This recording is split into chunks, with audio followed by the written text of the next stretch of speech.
Ever start something small and then discover it was fun to take it big?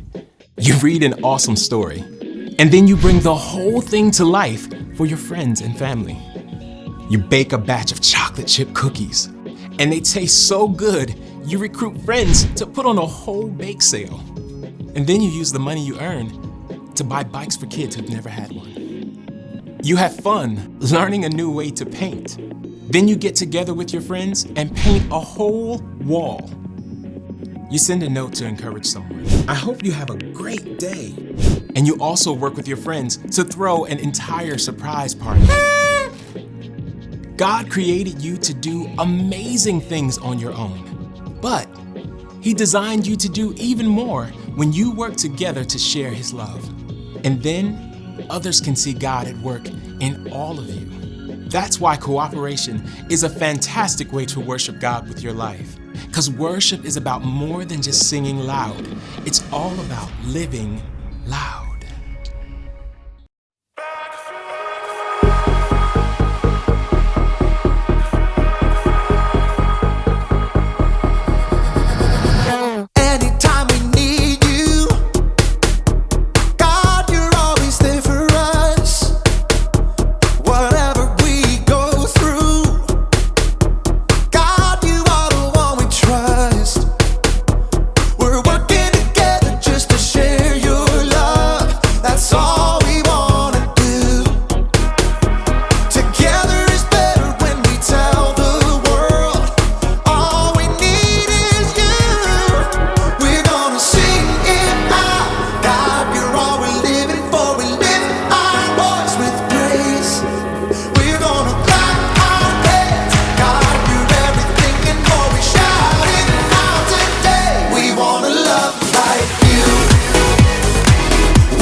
My name is Izzy, and as you can see, I love music.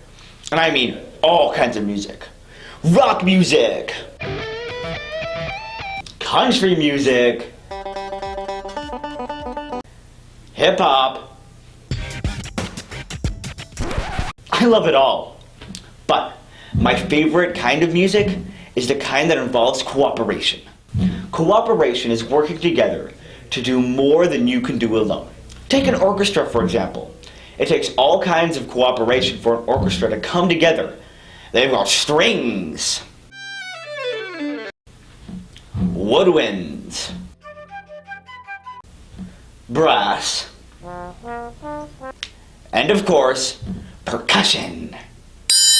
By themselves, those instruments sound just fine. But when they all get played together, they can really make some noise.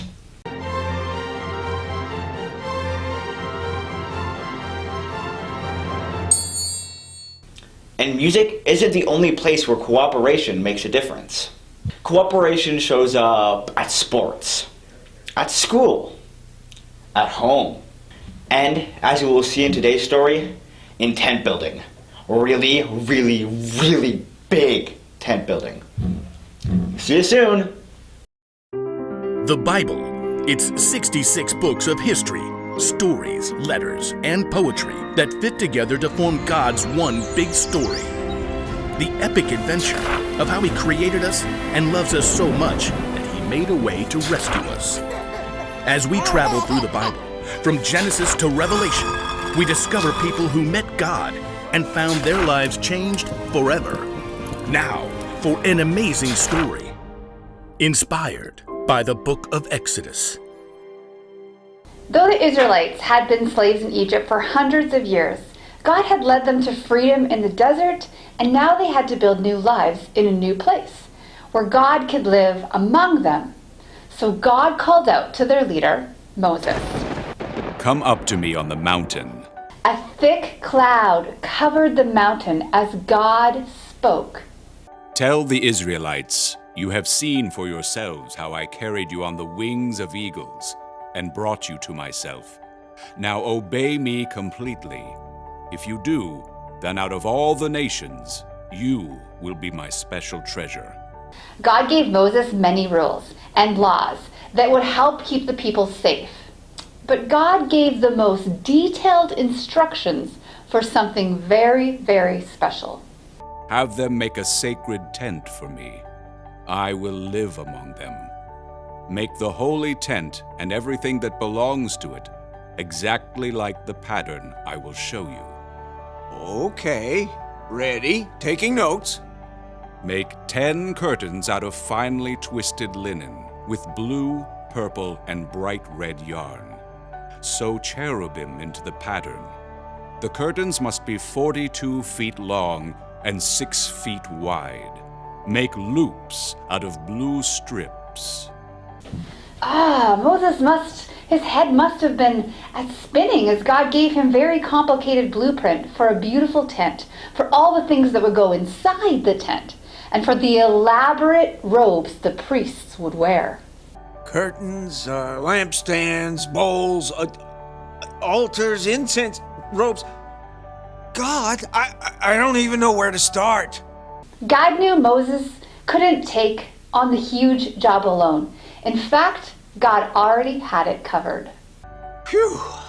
After Moses had heard all of God's instructions, he came down to the mountain and told his assistant Joshua. Gather all the people. On it.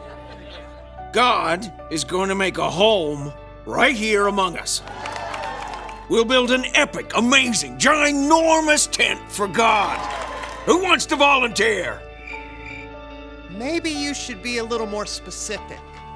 Good point. One thing at a time. Aaron? Moses pointed out to his brother, standing near the front. Right here! God has chosen you and your sons to serve as priests in the sacred tent. Oh, we're honored, but, we need the tent first. Exactly. We'll need a skilled craftsman to head up the whole project. Moses looked out over the crowd. Bezalel, son of Uri. The name spread through the vast crowd. In a moment, a young man with bright eyes and strong hands leapt off a rock and came forward. Bezalel, son of Uri, tribe of Judah, at your service. God has chosen you to lead everyone crafting the holy tent. Wow. Okay. Gonna need half a second here. Don't worry, God's filled you with His Spirit, with wisdom, understanding, knowledge, all kinds of skill. You're talking about me? Can you make beautiful patterns in gold, silver, and bronze? Well, yes. Can you cut and set stones? Yep. Work with wood? Absolutely. Craft as if Pinterest were already a thing? Theoretically, yes. God will give you all the help you need, starting with, Oholiab? Another man stepped up. Smile lines crinkled his face. Hey, man, that's me. Yeah, God also had chosen you and given you special skill in all kinds of crafts. Oh, totally rad. And to top it off, God has given both of you the ability to teach others everything you know. All right, we're so on it. We'll train up an entire team. There was just one catch. We need to lay in supplies. Yeah, anyone seen a House Depot? How about a tents to go? God will take care of it. We need everyone to help. Please bring an offering for the Lord from what you have. Quickly, people came forward to give to the work of the holy tent. Take these gold earrings and this necklace. I can haul in loads of acacia wood on my donkey. I've been saving this purple yarn. I picked the olives for this olive oil. In fact, the people brought so much, the workers couldn't use it all. Stop! Please, we have more than enough. So under the guidance of a team of men and women, they stepped up to create the tent. They carved tables and altars and curtain braces. They crafted golden lampstands and bronze bowls. They spun and wove yards and yards of bright colored linens. They sewed special robes for the priests and compounded beautiful incense to burn on the altar. And at last, the tent of meetings was complete. Moses and all the people gathered together once more. You have done the work just as God commanded. May God bless you all. When everything was finally in place and the priests were ready, a cloud covered the tent and it filled the glory of God that everyone could see. When the Israelites were wandering in the desert, God asked them to build a big tent. A tent we now call the tabernacle, where people could worship God and God could live. Oops, you heard that right. God wanted to live with the Israelites in the desert instead of a big traveling tent. And God wanted the people to work together to make it. So, they needed all kinds of people with different gifts. Designers, people who could sew, people who could work with stone and fine metals. Plus, they needed teachers to train the people how to do all of these things. God knew that if they worked together, they could make something incredible. God has always been big on cooperation. Think of Jesus. He could do so much on his own. He could work miracles, and yet he chose to work together with a unique group of 12 disciples as he traveled and he taught. God wanted them to work together. And guess what? God wants us to work together too. You see, all of you are unique, and we all have things that are good. We could be good at sports, or good at math, or good at coming up with an awesome story. We could be hard workers, or good at problem solving. And by ourselves, we could do just fine. But when we work together, when we use our gifts with other people, then we can really make some noise.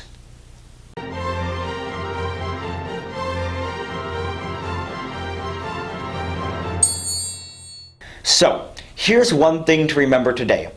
God wants us to work together. Working together helps us get things done faster and helps us get things done better. Plus, it helps us to grow in the relationships all around us, and that is a good thing.